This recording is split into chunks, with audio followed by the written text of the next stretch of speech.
மக்களே, இன்றைக்கி நம்மளோட வீடியோவில் என்ன பார்க்க போகிறோன்னு பார்த்தீங்கன்னா, சூப்பரான தம் ரூட் ஸ்வீட் தான். இது ரொம்ப சாஃப்ட் அண்ட் டேஸ்ட்டு சூப்பராக இருக்கும். இப்போ தான் பார்க்குறீங்கன்னா ஃபாலோ பண்ணிக்கோங்க. அதுக்கு ஒரு மிக்ஸி ஜாரில் ஃபஸ்ட்டு ஒரு 3/4 கப் அளவுக்கு சுகர் ஆட் பண்ணிக்கிறேன். 3 ஏலக்காய் போட்டு நல்லா பவுட்ரு பண்ணி அரைச்சி கொண்டு வந்துடலாம். ஒரு பாத்திரத்தில் 2 முட்டையை கொட்டி ஊற்றிக்கிறேன்.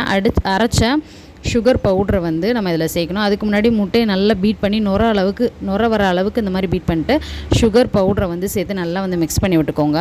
நீங்கள் எந்த கப்பில் சுகர் அளந்தீங்களோ அதே கப்பில் தான் எல்லாத்தையுமே மெஷர்மெண்ட் பண்ணணும். ரவை வந்து வறுத்த ரவை 1 கப்பு நான் சேர்த்துக்கிறேன். அது கூடவே அதே கப்பில் 1/2 கப் அளவுக்கு பால் சேர்த்துக்கிறேன். அதே கப் அளவுக்கு நெய் சேர்த்துக்கிறேன். 1/2 கப் அளவுக்கு நெய் சேர்த்துட்டு நல்லா வந்து பேட்டரை வந்து மிக்ஸ் பண்ணி விட்டுக்கோங்க. இதை அடிச்சிட்டு இருக்கும் போதே குக்கரை வந்து பெல்ட்டும் விசிலும் எடுத்துகிட்டு 10 நிமிஷம் ப்ரீ ஹீட் பண்ணிக்கலாம். இப்போ ஒரு பாத்திரத்தில் கொஞ்சமாக வந்து ஒரு கிண்ணத்தில் ஆயில் தேய்ச்சிட்டு நம்ம அடிச்சு வச்சுருக்க பேட்டரை ஊற்றிட்டு 1 ஸ்பூன் அளவுக்கு நெய் சேர்த்துட்டு நல்லா மிக்ஸ் பண்ணிவிட்டு முந்திரி இல்லை பாதாம் வந்து டெக்கரேட் பண்ணியிருக்கு மேலே வந்து வச்சுட்டு நம்ம எடுத்து வச்சுருக்கோம் இல்லையா, குக்கர் ஹீட் பண்ணி அதில் வச்சு ஒரு 30 நிமிஷம் வேக விட்டுறலாம். வேக விட்டுட்டு கத்தியை வச்சு குத்தி பார்த்திங்கன்னா ஒட்டாமல் வரணும். அவ்வளோதான்.